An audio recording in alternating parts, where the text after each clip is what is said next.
Добрый день, уважаемые коллеги! Начинаем семинар «Формирование оценки математической грамотности». Тема семинара будет посвящена таким вопросам, как почему так важно включать математическое образование в функциональную грамотность и, в частности, вообще, что такое математическая грамотность и почему необходимо развивать ее у современных школьников. Также мы затронем такие немаловажные вопросы, как инструментарий, методические приемы, педагогические технологии и особенности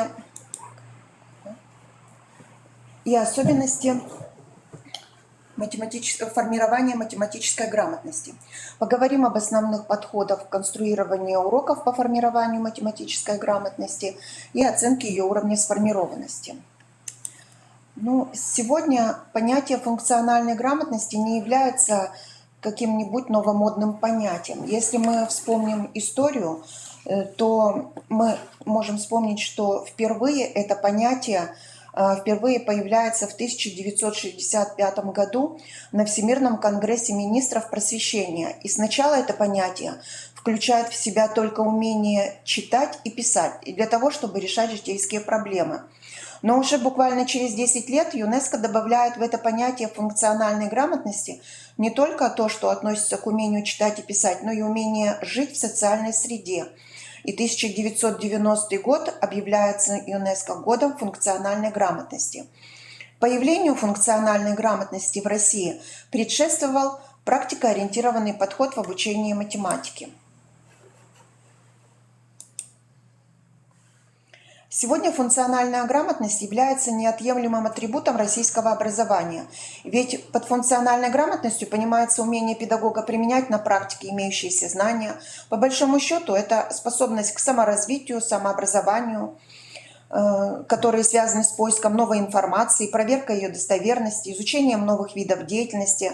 Это не просто набор задач, которые нужно решить. Это процесс, который вплетен в целую образовательную программу. И мы, учителя, должны научить детей мыслить гибко, быть мобильными, коммуникабельными, научить умению взаимодействовать друг с другом, научить информационной культуре. А для этого педагог сам должен обладать этими навыками. Учитель – это не просто информатор, передающий знания новому поколению, а человек, который каждый день бросает вызов новому. Поэтому функциональная грамотность – это важная и необходимая компетенция, которая должна быть у каждого педагога, так как функциональная грамотность помогает быстрее и легче справляться с трудностями как в профессиональной сфере, так и просто в обыденной жизни. Можно выделить 5 простых способов, как повысить уровень функциональной грамотности. Причем они подойдут не только для учителя, но и ученикам. Первое – это развитие критического мышления. То есть всегда сомневайтесь в фактах, у которых нет официального подтверждения. Спрашивайте себя, насколько правдива та или иная информация, кто ее транслирует и в чем ее главный посыл. Второе – это развитие коммуникативных способностей. Выделяйте основную мысль сообщения, стройте текст с разных точек зрения, собственной и со стороны слушателя. Выступайте на публике, обсуждайте свои идеи с другими. Участвуйте в дискуссиях, обсуждайте конкретную проблему с разных сторон, слушайте оппонентов, приводите свои аргументы, выражайте свою позицию вслух, принимайте участие в форумах и семинарах. Конечно, расширять кругозор необходимо, учиться разбираться в разных областях искусства, живописи, экологии, науки, техники, больше читать и изучать работы экспертов. Уметь организовывать свое познание, то есть учиться целеполаганию, планировать день, месяц, год, искать необычные решения повседневных задач, анализировать данные и делать выводы. Многие идеи компетентностного подхода появились в результате изучения ситуации на рынке труда и в результате определения тех требований, которые складываются на рынке труда по отношению к работнику. Поэтому школа должна готовить своих учеников к переменам, развивая у них такие качества, как мобильность, динамизм, конструктивность, инициативность, умение самостоятельно принимать решения. Под математической функциональной грамотностью подразумевают способность личности использовать приобретенные математические знания для решения задач в различных сферах. В понятие функциональной математической грамотности включаются 3 вида контекстов. Контексты – это особенности и элементы окружающей обстановки, которые даны в задании в рамках описанной ситуации. 3 вида контекстов – это личный, общественный и глобальный. Личный контекст завязан на повседневную личную жизнь учащегося, его семьи, его друзей, сверстников. Это общение с друзьями, спортом, занятия, покупки, отдых, повседневный быт. Проблемы, которые предлагаются в профессиональных контекстах, связаны со школьной жизнью или трудовой деятельностью. Общественные контексты связаны с жизнью общества местного, национального или вообще всего мира в целом. Ситуации, связанные с жизнью местного общества, касаются проблем, возникающих в ближайшем окружении учащихся. Контексты, отнесенные к научным, обычно связаны с применением математики к науке и технологии, явлениям физического мира. 4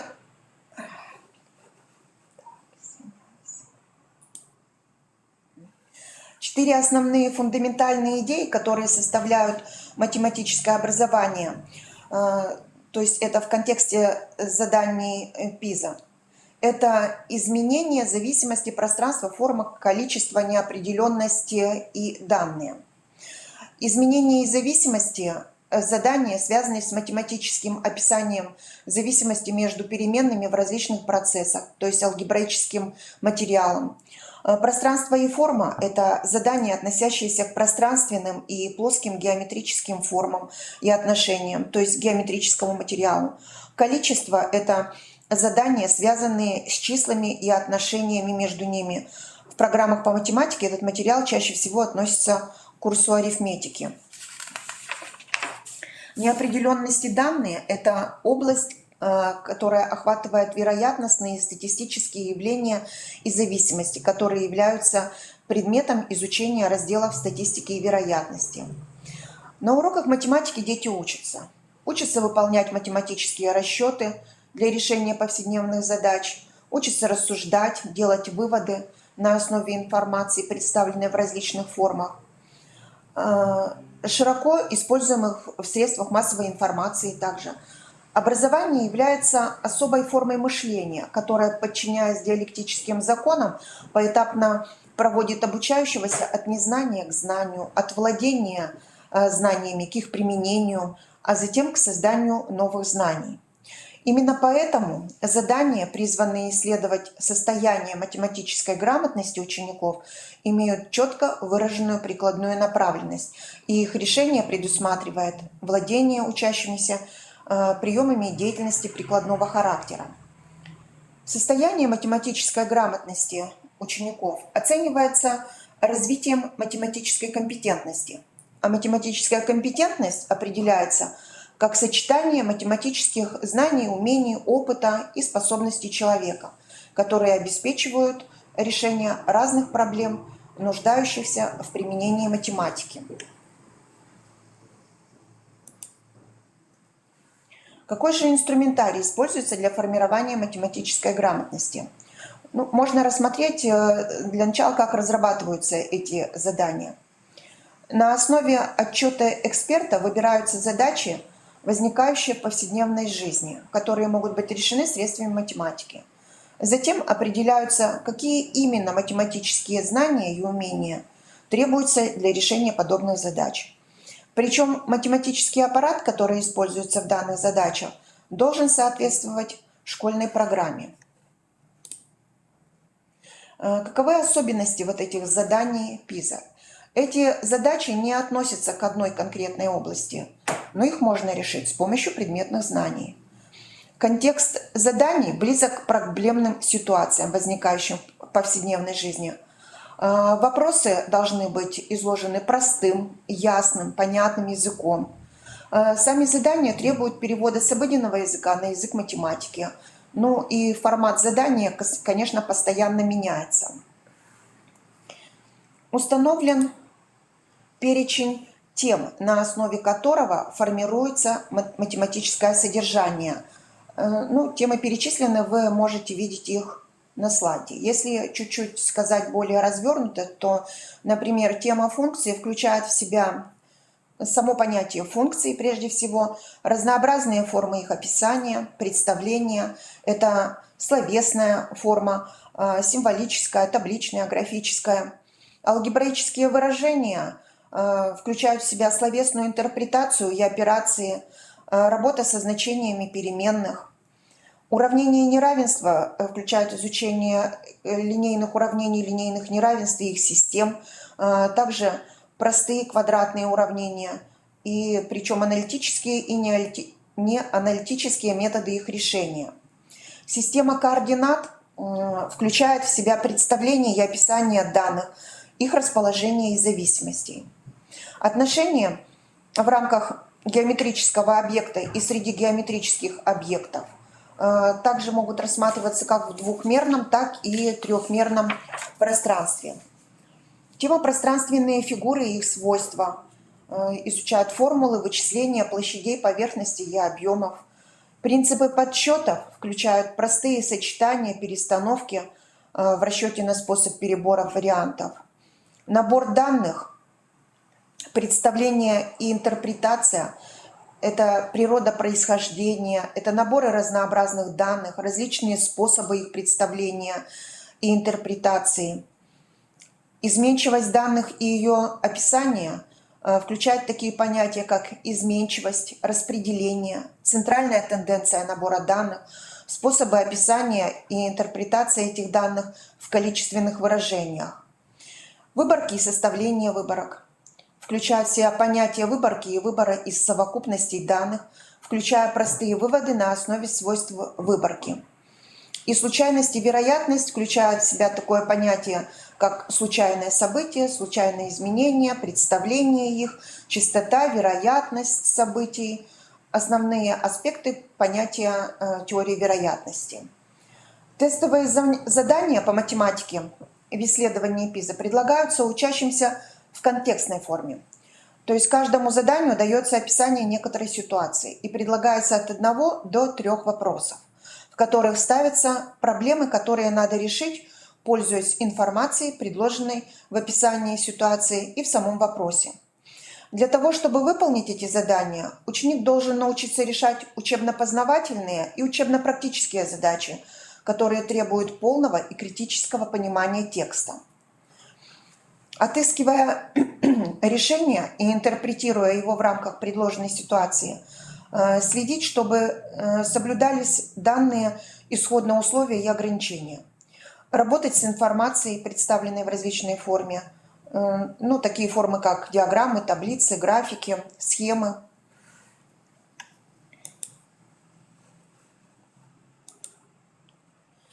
Ежегодно эксперты отслеживают трудность задания.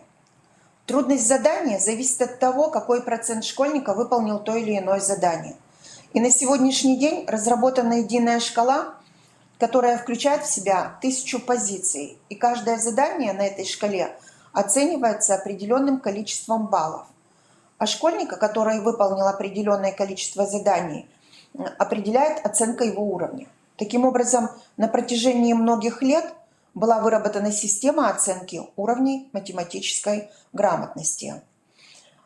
Ну, их 6, и задания 6 уровней всех отличаются постепенно нарастающей сложностью интерпретации и рассуждений, необходимых для решения проблемы, нарастающей сложностью способа решения, сложностью извлечения информации в зависимости от формы представления, сложностью математической аргументации.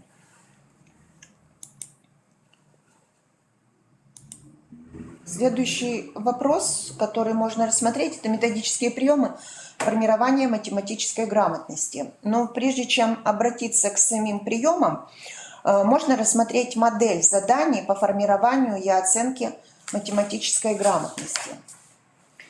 В модели очень важным элементом является контекст. То есть это та жизненная реальная ситуация, вокруг которой выстраиваются компетентностно ориентированные задачи. То есть первое – это реальный мир, это проблема в контексте на схеме. Для того, чтобы дальше работать с этой реальной ситуацией, мы должны выявить и понять, какой математический аппарат мы можем здесь использовать, чтобы разрешить эту ситуацию. Здесь мы применяем такое действие, как формулировать. То есть вот следующее зафиксированное действие – формулировать. Далее мы получаем некоторую математическую проблему, которую уже решаем средствами самой математики. И здесь наше действие идет вот от математической проблемы применения. Соответственно, дальше мы получаем математические результаты. Получив математические результаты, мы их должны интерпретировать. И, наконец, мы можем описать решение нашей проблемы в контексте той ситуации, которая и была дана в самом начале. Ну и тогда здесь наше действие уже оценка. Оценка может быть неоднозначной. Такими же особенностями обладают и компетентностно ориентированные задания. Компетентностно ориентированные задания, их называют еще контекстными. Компетентностно ориентированная задача имитирует жизненную ситуацию, она адаптирована к возрастному уровню обучаемых, она выходит за рамки одной образовательной области и обладает избыточным или недостаточным количеством данных. Можно отметить три типа компетентностно ориентированных задач. Это предметные, межпредметные и практические. Здесь дальше на слайдах приведены примеры задач, которые относятся к тому или иному типу. Но предметные – это нам более чем понятно. Например, можно зачитать образцы условия межпредметных и практической задачи. Межпредметная задача. Подводные землетрясения и извержения вулканов вызывают огромные волны, которые доходят до материков. Эти волны называют цунами. Ученые установили, что землетрясения силой более 7,5 баллов в 90% случаев вызывают цунами. Также к причинам образования цунами относятся и оползни, извержения вулканов, падение метеорита, сильный ветер. Искусственное цунами может быть вызвано также ядерным взрывом. Вопрос. С 1902 по 2019 год на побережье Перу произошло 108 землетрясений. Из них 16 силой не менее 7,5 баллов. Какова вероятность появления цунами на побережье Перу, если при землетрясении более 7,5 баллов цунами возникает в 9 из 10 случаев? Ответ округлите до сотых. Здесь используются различные предметные связи. Также по условию задачи вы могли увидеть, что содержание задачи содержит дополнительную информацию, которая может быть не использована при вычислениях, при решениях. Практическая задача. Лене 9 лет. У нее большая и дружная семья. В летние выходные дни все домочадцы любят собираться на даче. Каждый член семьи занят полезным делом. Папа мастерит или ремонтирует, женщины готовят еду или работают в саду и огороде, а Лена и ее младший брат любят кататься на велосипедах и играть в бадминтон. В конце каждого дня семья собирается за большим круглым столом на открытой террасе и пьет чай с пирогами, который печет бабушка. В этот раз был пирог из сладких яблок, которые Лена с братом собирали с утра со старой яблони.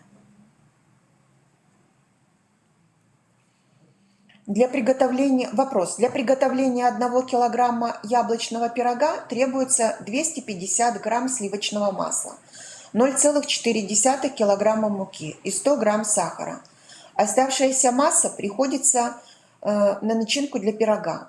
Сколько граммов муки потребуется для изготовления 1,5-килограммового пирога? Теперь можно перейти к приемам формирования математической грамотности. Во-первых, это использование математического моделирования. Это обогащение социального опыта обучаемых, личная значимость компетентностно-ориентированного задания, общественная значимость компетентностно-ориентированного задания и межпредметная интеграция. Ну, в первую очередь был указан такой прием, как использование математического моделирования при решении контекстных задач. Этот прием имеет 6 этапов. Это математическая информация, перевод данных в математические величины. Это установление функциональной зависимости между величинами. Это составление собственной математической задачи. Решение собственной математической задачи. Далее составление обобщенной модели с использованием буквенной символики и интерпретация полученных результатов. Это включает в себя математическое моделирование.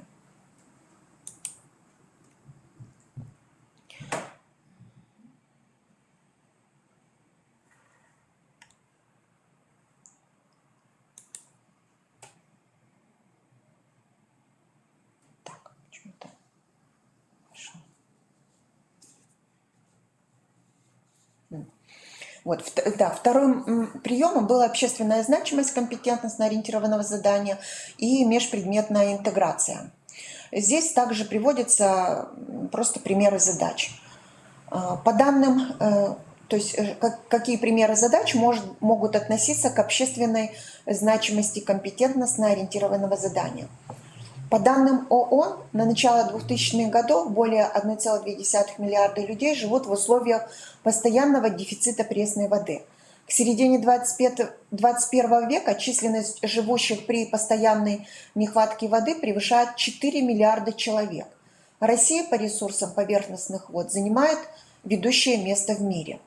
В озере Байкал сосредоточено около 20% мировых запасов озерной пресной воды и более 80% запасов России.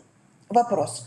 Сколько процентов населения мира будут в середине 21 века ощущать нехватку воды, если в 2019 году численность населения составляла около 7 миллиардов 774 миллиона человек, и ежегодный прирост населения составляет приблизительно 83 миллиона человек.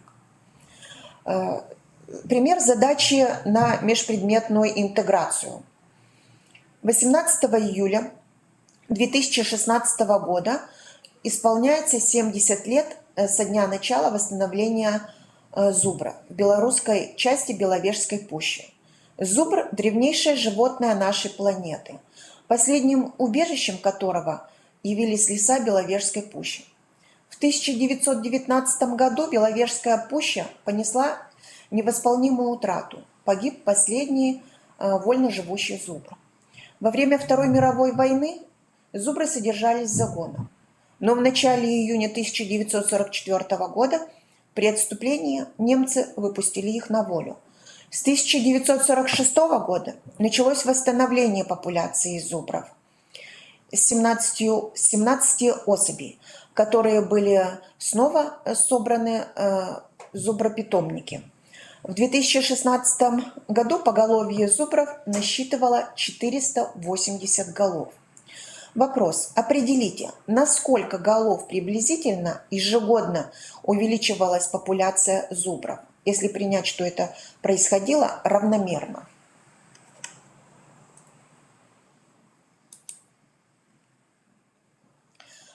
Педагогические технологии формирования математической грамотности. Но прежде следует отметить, что можно просто еще раз вспомнить, что одним из трендов математического образования являются ключевые компетенции 21 века. Что это за компетенции? Это критическое мышление, это креативность, это коммуникация и кооперация. Ну, на основе вот этих ключевых компетенций можно сделать вывод, что наиболее привлекательными, востребованными будут методы и следующие педагогические технологии. Это мозговой штурм, это древо проблем, интеллект-карты, это кластерные карты, групповые технологии, проектное обучение и технология EDOSCRUM. Ну, что касается, наверное, первых технологий, это более такие чаще всего применяемые и распространенные, и более известные. Я на слайдах поместила некоторую информацию, ну, лишь только там 3 технологии. Это, ну, то есть или методы или 5 технологий. Это интеллект, кластер карты.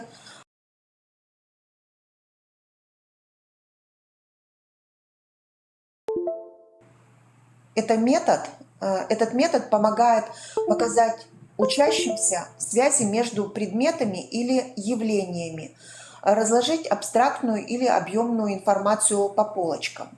Интеллект-карта или ментальная карта – это диаграмма связей, карта мыслей. Этот метод может называться по-разному, но это всегда визуальное представление информации, отражающее системные связи между целым и его частями.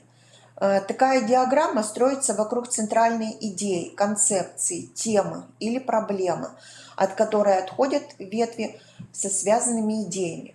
С помощью ментальных карт можно структурировать любой материал, от простого списка литературы до учебного плана. Чем отличается кластерная карта или кластер? Что это такое? Это графическая форма организации информации, когда выделяются основные смысловые единицы, которые фиксируются в виде схемы с обозначением всех связей между ними.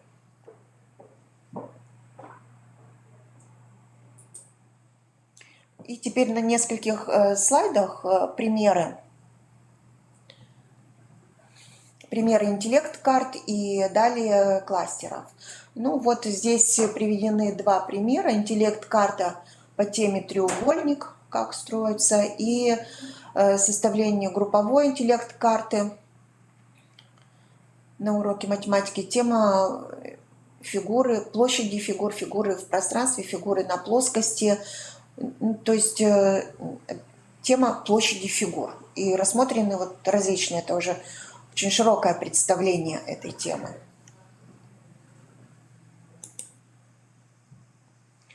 Здесь приведены примеры кластеров из геометрии, и 2 кластера из геометрии. Это кластер по теме треугольник, признаки равенства, и алгебраический кластер – это дробь, по теме дроби.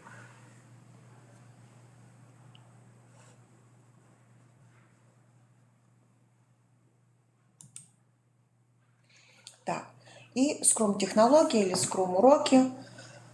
Методика EduScrum – это система организации обучения, которая помогает вовлечь учеников в образовательный процесс и развивать навыки будущего. Она была разработана на основе методологии управления командными проектами Scrum. Эта методология позволяет создавать технологические продукты за небольшой промежуток времени. В упрощенном виде, это обучение организовано так. Педагог дает необходимую теорию, ученики объединяются в команды, и в рамках заданного времени, это может быть несколько уроков или более продолжительное время, вплоть до, например, учебной четверти даже может быть, создаются учебные проекты, чтобы погрузиться в тему и изучить ее. На этом этапе преподаватель выступает в качестве коуча и эксперта.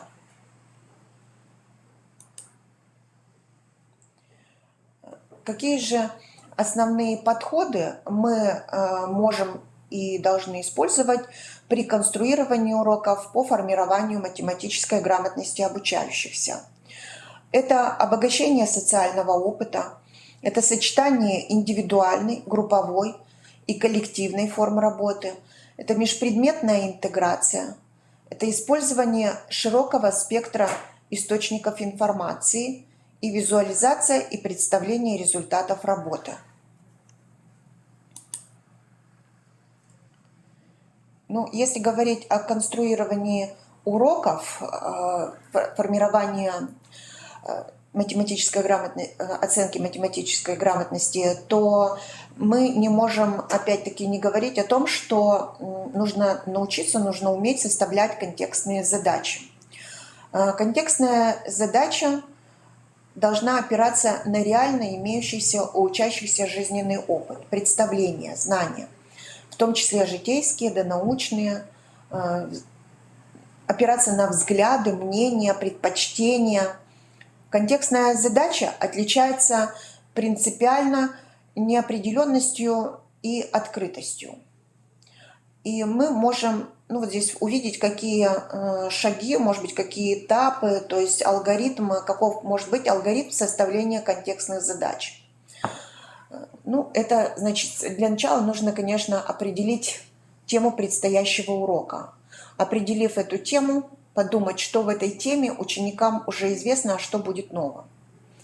Затем подумать, в чем может заключаться личностная значимость тех новых знаний, которые приобретут ученики на предстоящем уроке.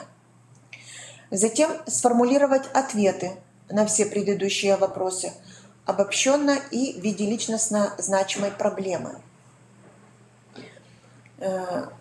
Вспомнить или придумать какую-либо жизненную ситуацию, анализируя которую или действуя в которой, ученики сами смогут осознать и сформулировать личностно значимую для них проблему.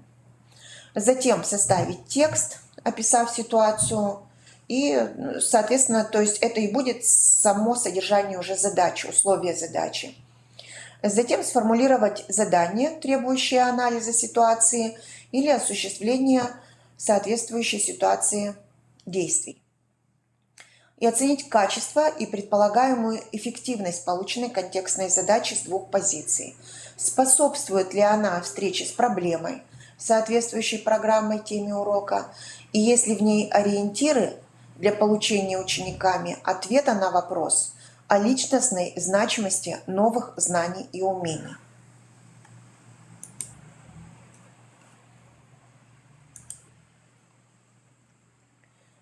И, наверное, как обобщение, потому что на протяжении всей лекции можно было уже сформировать понимание оценки уровня математической грамотности учащихся. И вот можно коротко сейчас сделать обобщение по этой теме. Структура оценки математической грамотности. Во-первых, это контекст, в котором представлена проблема, личная жизнь, образование, это профессиональная деятельность, это общественная жизнь, научная деятельность, любое. Математическое содержание, которое используется в тестовых заданиях, это, то есть, предметное ядро функциональной грамотности, которые тоже уже на слайдах были. Туда входят такие основные темы, как изменение зависимости, заданий – это изменение зависимости, пространство и форма, неопределенности, данные, количество. Затем когнитивные процессы, то есть это составляющие интеллектуальной деятельности, которые описывают, что делает ученик, чтобы связать контекст, в котором представлена проблема с математикой, необходимой для ее решения. То есть формулировать ситуацию математически, применять математические понятия, факты, процедуры, интерпретировать, использовать и оценивать математические результаты, рассуждать. Особое внимание к оценке математических рассуждений. Центральный компонент математической грамотности – это связь между математическими рассуждениями и решением поставленной проблемы. Для решения проблемы математически грамотный учащийся сначала должен увидеть математическую природу проблемы, представленной в контексте реального мира, и сформулировать ее на языке математики. Новые темы по областям содержания, то есть явления роста, линейные, нелинейные, квадратные и экспоненциальные зависимости, то есть изменения зависимости, если коротко сказать. Геометрическая аппроксимация свойств нестандартных или незнакомых форм и объектов путем разбиения этих фигур и объектов на знакомые формы и объекты. То есть здесь составляющая пространства и форма. И что касается составляющей количества, то есть это компьютерное моделирование, это анализ изменений, влияние переменных на результат, принятие решений в ситуациях неопределенности. Это использование вероятности и основных принципов комбинаторики для интерпретации ситуации и прогнозирования. Неопределенность и данные – это составляющая будет.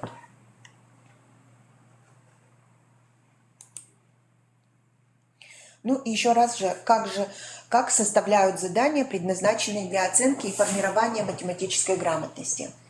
То есть учащимся предлагаются не учебные задачи, во-первых, а практические проблемные ситуации, решаемые средствами математики.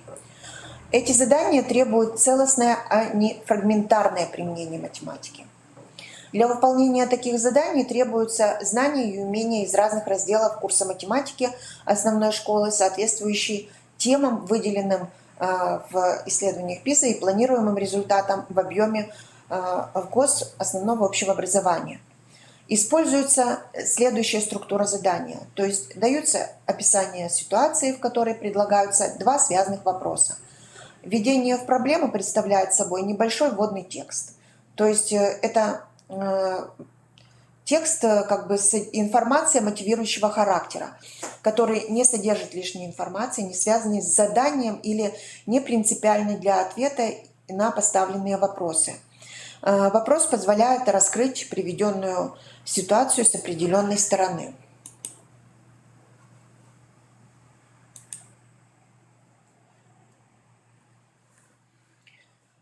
Где брать ресурсы для подготовки школьников к международным исследованиям в 2022 году по математическому направлению? Ну, фокус не на деятельности учителя по представлению нового материала, а на стимулировании самостоятельной учебной деятельности ученика должен быть. Мотивирующая образовательная среда, обучение через исследование, то есть активный ученик уточняет задачу, ищет информацию, представляет результат, формулирует критерии оценки, вместе с учителем оценивает успешность выполнения. Оценивание для обучения. Выполняет функцию обратной связи, показывает сильные и слабые результаты, высвечивает ближайшие и долговременные учебные цели. Персонализированное обучение, то есть учебные задачи релевантны опыту ученика, актуальны для него. Проектное обучение, межпредметные групповые проекты различной продолжительности, в том числе и в связи с реальными задачами своего сообщества. Ну вот как бы основные такие рекомендации, которые могут помочь подготовить учеников к результатам нового исследования. И что же важное для математической грамотности? Помнить о системности формируемых математических знаний, о необходимости теоретической базы. Без знаний нет применения. Формировать готовность к взаимодействию с математической стороной окружающего мира, то есть через опыт и погружение в реальные ситуации, отдельные задания, цепочки заданий, объединенных ситуаций, проектные работы. Учить математическому моделированию реальных ситуаций и переносить способы решения учебных задач на реальность, создавать опыт поиска путей решения жизненных задач, развивать когнитивную сферу, учить познавать окружающий мир, задаваться вопросами, решать задачи разными способами. Формировать компетенции – коммуникативную, читательскую, информационную, социальную, развивать регулятивные сферы и рефлексию, учить планировать деятельность, конструировать алгоритмы, вычисления, построения, контролировать процесс и результат, выполнять проверку на соответствие исходным данным и правдоподобие, коррекцию и оценку результата деятельности. Ну вот как бы вкратце мы рассмотрели мотивационную составляющую формирования математической грамотности или математической функциональной грамотности, рассмотрели основные методические приемы для формирования математической грамотности, какие технологии можно использовать и приемы, методы, приемы. Вот, и как можно конструировать урок и самим конструировать контекстные задачи, как бы с приведением примеров некоторых видов задач. На этом все. Спасибо.